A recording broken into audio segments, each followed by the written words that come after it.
මේකද මේ හයිඩ්‍රොෆේෂල් කියන්නේ? මේක 14 in 1 හයිඩ්‍රා. මේක ඇත්තටම බෙනිෆිෂල්ද? නැත්නම් නිකන් ට්‍රෙන්ඩ් එකක් විතරද? ඉන්නකෝ කියලා දෙන්න. හයිඩ්‍රොෆේෂල් කියන්නේ ඕඩිනරි ෆේෂල් එකක් නෙවෙයි, ඇඩ්වාන්ස් ට්‍රීට්මන්ට් එකක්. හයිඩ්‍රොෆේෂල් එකේ වැකියුම් සක්ෂන් ටෙක්නොලොජි එකෙන් ස්කින් එකේ තියෙන ඩර්ට්, ඔයිල් සහ ඉම්පියුරිටිස් ජෙන්ටලි රිමූව් කරලා පෝස් ක්ලීන් කරන්න හෙල්ප් කරනවා. ඒ නිසා ස්කින් එකේ ඉන්ස්ටන්ට්ලි ක්ලීනර්, ෆ්‍රෙෂ්නර් සහ ස්මූතර් ලුක් එකක් ගන්න පුළුවන්. ඩර්මබ්‍රේෂන් එකෙන් ස්කින් සර්ෆේස් එකේ තියෙන ඩෙඩ් ස්කින් සෙල්ස් ජෙන්ටලි එක්ස්ෆොලියේට් කරලා රෆ් ටෙක්ස්චර් එක සහ ඩල් අපියරන්ස් එක අඩු කරන්න හෙල්ප් කරනවා. හයි ෆ්‍රීකවෙන්සි ට්‍රීට්මන්ට් එකේදී ජෙනරේට් වෙන ජෙන්ටල් ඕසෝන් ඉෆෙක්ට් එක ස්කින් සර්ෆේස් එකේ තියෙන බැක්ටීරියා අඩු කරන්න හෙල්ප් කරනවා.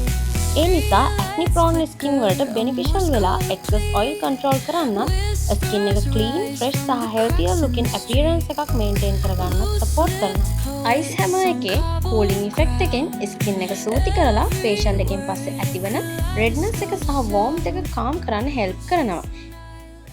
ට්‍රෙන්ඩ් එකක්ද?